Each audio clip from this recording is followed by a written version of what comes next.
Reportedly, Mohammed Salah has agreed a move to Saudi Arabia. Hey guys, welcome to the channel. Welcome to another video. Yes, this is the big story that was buzzing around the world of football yesterday, that potentially Mohammed Salah has agreed a move to Saudi Arabia. He is more open to moving to Saudi Arabia more than ever. And potentially he has agreed already a move out there. And now all that stands in the way for making this move potentially materialise is a fee to be agreed between Liverpool and Al-Ittihad themselves. We're going to be talking about this big breaking news story. We're going to be talking about Liverpool, Al-Ittihad, the growing influence of Saudi Arabia, and of course Mohammed Salah, as well as everything else in between. But before we go any further, I would like to remind you all to please like the video and also subscribe if you're new. Both things are always and forever greatly appreciated. And of course, for you guys to get involved in the comment section below. I'm sure you have a lot of interesting thoughts, comments, opinions, predictions, feelings, whatever you want to call it, that will make for great and interesting reading on this story. So do get involved down there. But without further ado, let's get on with the video. Let's talk Mohammed Salah. Look, yesterday there was growing. It was like a snowballing story that Mohammed Salah is open. Are more open than ever to maybe joining Saudi Arabia. Certain reports and certain sources were claiming that Salah had already agreed a move to Saudi Arabia, that he's going to be earning so much money. He's already agreed to a 3-year deal out there, but he won't force anything to leave Liverpool, and that if Liverpool decide that they want to keep him and that they can't agree a fee with Al-Ittihad, then he will stay. He's not going to kick up a fuss about it or anything along those lines. He will just stay. He's happy to stay, but he's also open-minded to the possibility that maybe his future in football could obviously take that turn to Saudi Arabia, like what a lot of players have during this transfer window, as this whole Saudi influence continues to grow throughout the entirety of the summer. Liverpool's stance on this is that they don't want to sell. They don't want to sell. They don't want to entertain the chance of selling, and it's understandable as to why. A, he is their talismanic player. He's their best player in the team, and B, with obviously the transfer window closing in a week's time, it is a week till the transfer window actually closes. It would be extremely difficult, in my opinion, for Liverpool to obtain the services of someone or a group of players to obviously spread the cost of whatever they would get for Salah across the entirety of the team and try and make up for his goals and assist contributions at such a late stage in the window.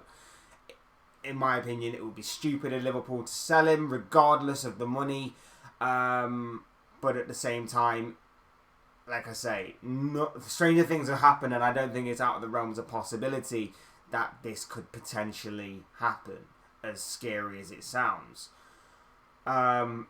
We spoke about this earlier on in the transfer window, though. We did hear rumblings and rumours that obviously Saudi Arabia were planning a monumental and major move for the Egyptian king. We obviously did hear that they were planning maybe as Mohammed Salah to be one of the more statement signings that Saudi Arabia have made. And let's face it, when you look at the players that Saudi have signed this summer, they're all players that are either, some would say maybe over the hill, some would say maybe on the decline a little bit. You know, you look at the likes of Ronaldo, Benzema to an extent. I know he's basically recently won the Ballon d'Or and he's had phenomenal seasons with Real Madrid, but of course he was on the decline this past campaign, so you can maybe understand that one. Other players of the age of 30 or over that are not quite at that level that they used to be. This would be a player that is still on top of their game. This will be a statement signing. This will be a monumental, major signing. This will be a signing of a player that is at the top of their game, at the peak of their powers, one of the best in the world still. Even last season when Liverpool were not doing so great, this guy still managed to obtain and record 30 goal contributions across the whole of last season in all competitions. In a season which Liverpool weren't great at, this guy was still head and shoulders above the rest and was still one of the best in Europe in terms of obviously what he managed to achieve on an individual level last season. So this would be a major game changer. And I know we've said that time and time again with certain players that have actually gone out to Saudi Arabia and certain players that have been rumoured to be going out to Saudi Arabia throughout the course of this summer. But this genuinely would be a game changer of a guy who is at the top of his game, peak of his powers, and is going out to Saudi Arabia for money. Let's face it, it's going to be for money because the competition element may be increasing with obviously the amount of players that are going out there, and it doesn't seem to be a train that is slowing down anytime soon. This is only going to get worse for European teams in terms of Saudi's influence and money, in terms of obviously them showing no signs of slowing down, showing all the signs of holding major ambition, major intent to obviously make their league bigger, better, more reputable and more exciting and more intriguing and more inviting to these types of players. We already seen earlier this week that a Saudi Arabian team had already managed to take on the highly rated, highly sought of youngster with a lot of potential in Gabri Vega. He's gone out to Saudi Arabia after being linked with a number of European teams and top European teams as well from around Europe, including the likes of Liverpool and Manchester City. So there is a major growing influence there that it's not just players that are of a certain high status within the game, that have got a high brand, that have got a big brand, that are going to bring eyes to the product. Salah obviously is an icon in Africa. He's an icon in Egypt, so he would bring eyes to that project. But he's also a guy that's on the top of his game right now. It's not like Ronaldo, who's over the hill, like I say, but still has a major following. It's not like he's a statement signing in that aspect of his following. It's not like Benzema, who's just won a Ballon d'Or, who's obviously going to have a big following in France and wherever, fans of his. And other players that have obviously gone out there as well. Big players over the hill. N'Golo Kante, over the hill, unfortunately. Great player, but obviously the amount of injuries he's picked up in a few years has obviously hindered his career at the end. This could be a monumental signing for Saudi Arabia if it pulls off. The thing that obviously is interesting here is that it's saying that Salah's open to the move. A few weeks ago, we heard Salah's agent come out and say that he wouldn't have signed a new contract with Liverpool if he wasn't committed to the club. Now, I feel like with every person in any job, they always like to keep their minds open. They don't like to think that they're nailed on to a particular job or to a particular club. In this instance, as far as what Salah's concerned, they always like to keep their options open, and they always like to be open-minded about the future, just in case an opportunity does come along that they've not contemplated, they've not thought of, or that they didn't think was even possible. Salah obviously would have thought maybe Saudi Arabia would be possible, and like I say, I think with hearing the rumblings and rumours earlier on in this transfer window, I think it's inevitable that he will go to Saudi Arabia at some point. But like I say, I think he's just keeping his options open just in case. And if he is to go, I'd be questioning what is going on at this club.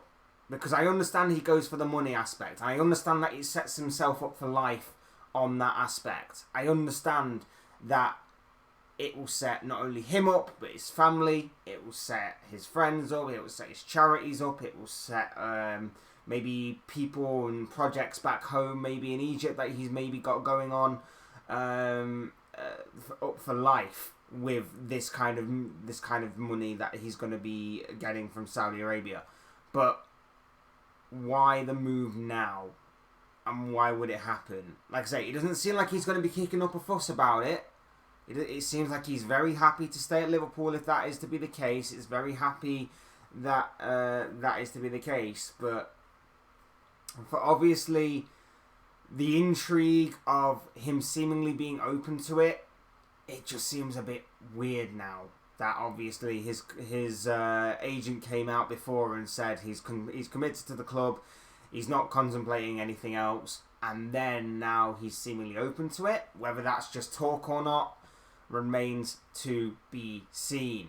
Like I say, Saudi's influence is growing. It's showing no signs of slowing down. Salah would be a monumental signing for Saudi Arabia and for Al-Ittihad in particular, if that was to be the case.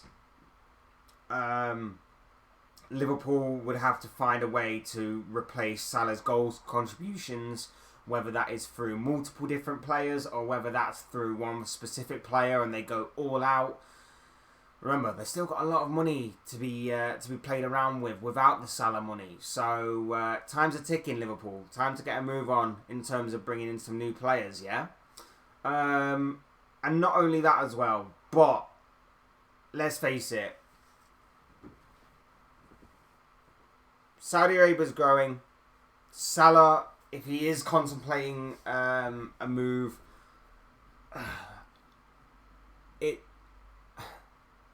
I see it happening next year. That's what I'm going to say.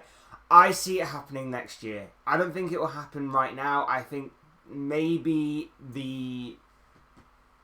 I think possibly it is it may be too late.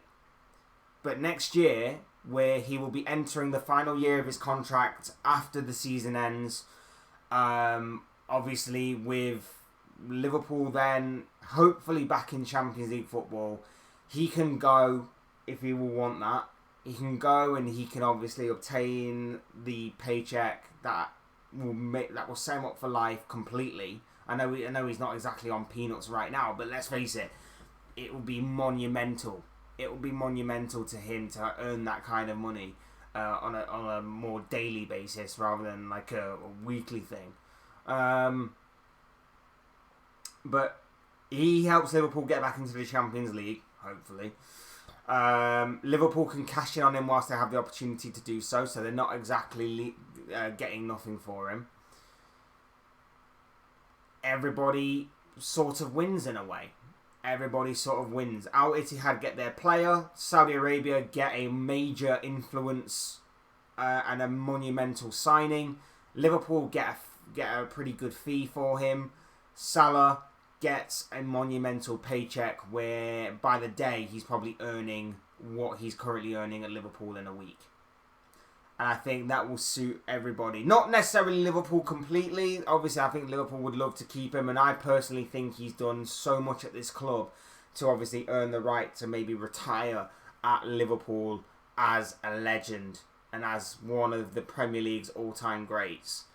But that's just the way that I may see Salah's future going. Like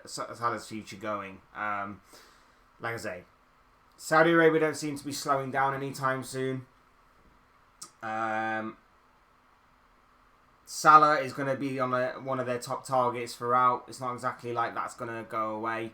Salah will have a great season as he normally does. And then at the end of the season, fingers crossed, he's got Liverpool at least back into the Champions League. And then I think he'll probably go. I think he'll want to see out the rest of his career in a different league, different challenge, major money, monumental money, stupid amounts of money, and Liverpool will get something for him in the end. So I'm praying that we obviously get to see more of Salah. I'm praying I'm wrong, and I'm praying that obviously we get to probably keep him on beyond, because I think he's earned the right to retire. I know that obviously you can't really have sentimentality, but this guy is still within the prime of his career. This guy is still firing on all cylinders. This guy is still one of the best in world football right now. And I, for one, love Mohammed Salah like that much that I'd keep him on until he's forced to retire, until he wants to retire. And, you know, I pray that may be the case, but I understand if it's not. And we'll wait and see if obviously anything does materialise with this Mohammed Salah thing. But yeah, I'm very concerned that obviously this is all transpiring and seemingly gathering momentum by the second. I hope it's the conspiracy theory. I hope it's a bit of a conspiracy theory. Liverpool obviously play Newcastle on Sunday. I'm hoping it's a bit of a conspiracy theory that many people are kind of brewing up, that obviously was Newcastle owned by Saudi owners. It's a bit of mind games before Sunday's game. But I doubt it. I doubt it. I think obviously we do know that there is genuine interest from Saudi. And I won't be surprised if they're trying again to obviously maybe give it one last pursuit before obviously Liverpool's transfer window closes. And hopefully, no, he doesn't go. So we're hoping on that as Liverpool fans that Salah doesn't go. I don't think he'll go this summer. I think maybe next summer, maybe, is the one. This could be the final season for Mohammed Salah in a Liverpool shirt. But those are just the thoughts, comments, opinions, predictions, feelings, whatever you want to call it, of this guy. I want to know what you guys think. What do you make of this big breaking news story that Mohammed Salah may be on his way to Saudi Arabia? Maybe the latest in a long line of players to be on his way to Saudi Arabia this summer. I'd love to know what you guys think, feel, your thoughts, your comments, opinions, predictions, feelings, whatever you want to call it, in the comment section below. I'm sure it'll make for interesting and great reading. Otherwise, hit that like button on the way up and enjoy the video. Subscribe if you're new and want to see more content like this. Both things are always and probably greatly appreciated. And as always, thank you all so much for watching and listening. I've been Fletch. This has been another Fletch Talks video, and I'll see and speak to you all again soon in another video or live stream or whatever it may be. Cheers, guys. Have a good day.